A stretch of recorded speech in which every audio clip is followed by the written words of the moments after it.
woman tries to shoot Phoenix police officers, and big changes are coming to schools in the Phoenix Union High School District. Plus, it's about to get extremely hot here in Arizona. 12 at 12 starts right now, and now we are being seen statewide. So shout out to everyone watching in Tucson. Here we go, 12 minutes, no commercials on TV and on the go on the 12 News app, Facebook and YouTube. Hey guys, it's Tram here. We are starting right now with breaking news. Investigators are looking into an officer-involved shooting that happened at a hotel near Peoria and I-17. Now, according to Phoenix police, a 24-year-old woman was being detained by officers when she pulled out a gun and shot at them. Officers returned fire. The woman was taken to a hospital and is expected to survive. She has not been identified yet. No officers were hurt during this incident.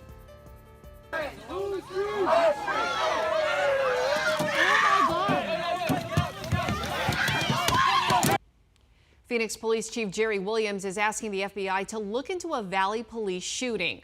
Over the weekend, James Garcia was shot and killed by officers in Maryvale, and yesterday marked the third straight day protesters took their message to the streets. But this time they went to what's normally a pretty quiet Paradise Valley neighborhood. Team 12's Bianca Bono explains why. Get out of the way, get out of the way, get out. Tense moments after a man drives into a group of protesters in Paradise Valley.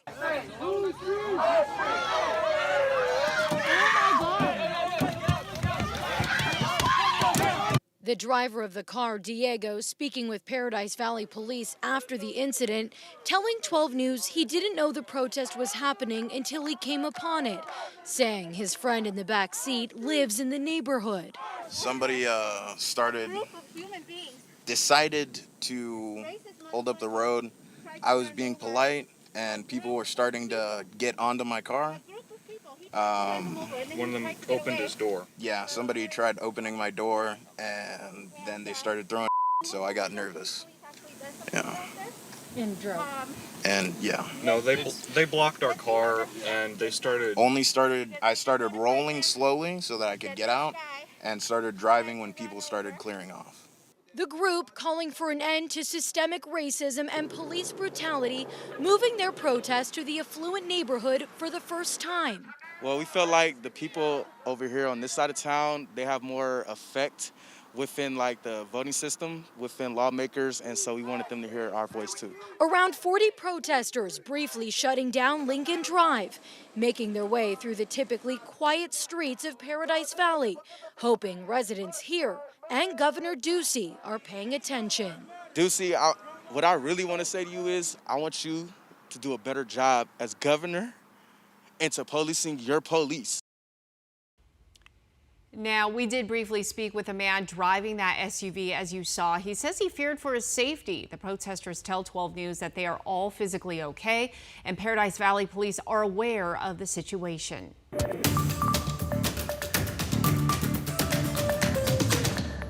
Day after day, Arizona is staring at alarming numbers when it comes to the coronavirus surge in our state. Here's a look at the latest numbers released from the Arizona Department of Health Services. As of this morning, there's an additional 3,520 confirmed positive cases. That brings the overall count to more than 108,000. Another alarming number, 36 new deaths were reported today, which is down from yesterday's record high. Maricopa County continues to have the most cases with more than 70,000. Time to connect the dots, where we take a deeper dive into today's headlines. The World Health Organization is acknowledging the emerging evidence that COVID-19 is an airborne virus. So how tiny are these particles in the air, and how do you protect yourself from them? Let's connect the dots. There has been a lot of talk lately about scientists now believing coronavirus is airborne. But what does that mean, and should it change what we are doing? Let's connect the dots. First up, what does airborne mean? Growing evidence shows that coronavirus can travel in tiny droplets in the air, hanging out possibly for hours, infecting people who then inhale that air. That means coronavirus is what scientists call aerosolized. Before, it was believed coronavirus only traveled in larger droplets, produced when people coughed or sneezed. The tinier droplets are produced by just breathing or talking. So what does this mean for prevention?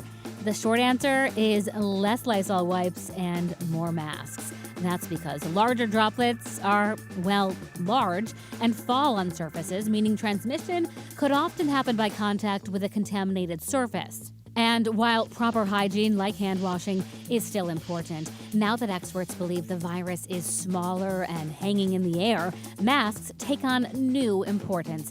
The other takeaway from this new finding is the importance of ventilation. Being outdoors, especially on a breezy day, is a lot safer than a crowded indoor space with recycled air. Experts also recommend opening windows or running the AC when possible. Well, the Phoenix Union High School District says they are listening to their community and making some big changes when it comes to school safety. The district superintendent announced yesterday that the district will not be re-signing its annual agreement with City of Phoenix school resource officers. Team 12's Jen Wall joins us from Phoenix with what the changes mean for these schools. The school district superintendent says they're revisiting and rethinking school safety as our state deals with the coronavirus pandemic and new calls for change amid the Black Lives Matter movement. The district says more schools will be closed this year because of the pandemic and remote learning, so there won't be as much of a need for school safety measures. That includes local law enforcement. The superintendent adds that the district is also reevaluating the role school resource officers play in campus safety following racially charged incidents across the country. So instead, Phoenix Union says they'll use off-duty officers when needed to assist with campus and community safety needs. Officers will be assigned to the district instead of schools. The superintendent also talked about what the plans are for the money the district will save with this change. This decision will result in significant savings, and we will take that savings and we'll reinvest that money back into our people.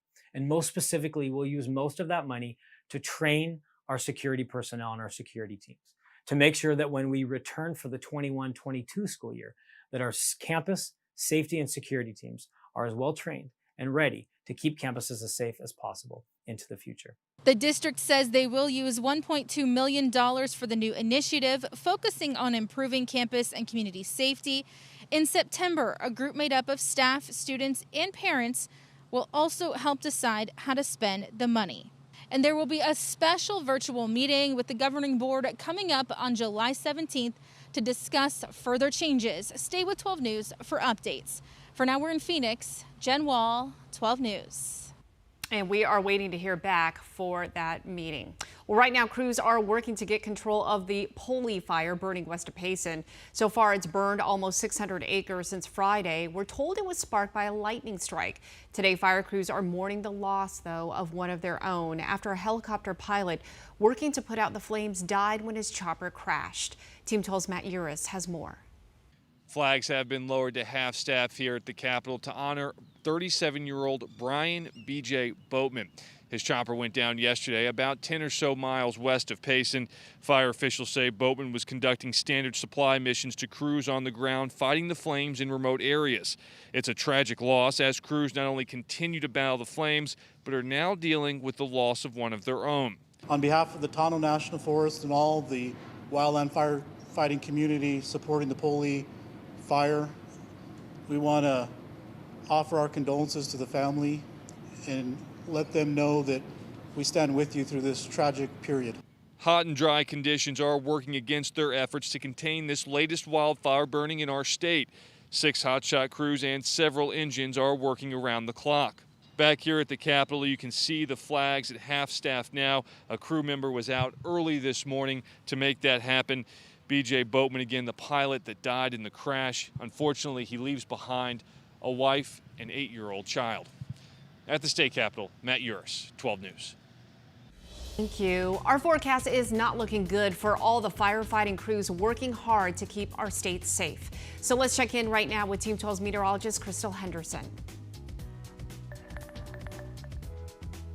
Northwestern Arizona is again the focus of dangerous fire weather today as southwest winds race up to 40 miles an hour and humidity tanks.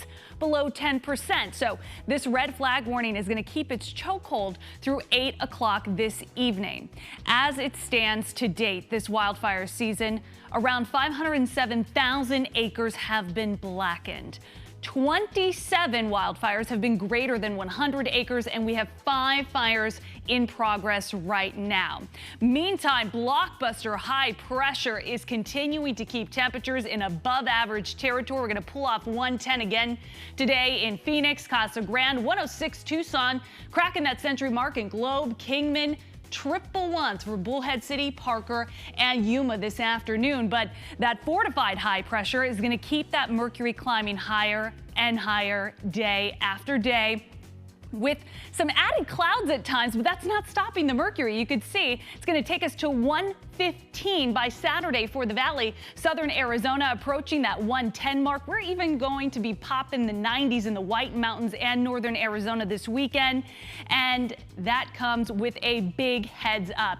An excessive heat watch has taken hold for Friday through Monday. Be watching for that to be upgraded to a warning soon. Some temperature readings are going to be nearing that 120 mark. Oh, that is scary. Well, if you are facing challenges and you need help to pay your mortgage or your rent, go to 12news.com/contest to enter for help in paying up to $1,000 towards your bill. Finally, we want to wish Miss Beulah Dyer right here of Phoenix a very, very special 100th birthday. Beulah, you look amazing. Here's a couple fun facts about this sweet lady. She's a loyal viewer of 12 News. Thank you very much. And she is the last living graduate in her class from Peoria High School. So when she looks in the mirror every morning, it's her own high school reunion. Oh, Beulah, you look so beautiful. Happy, happy birthday.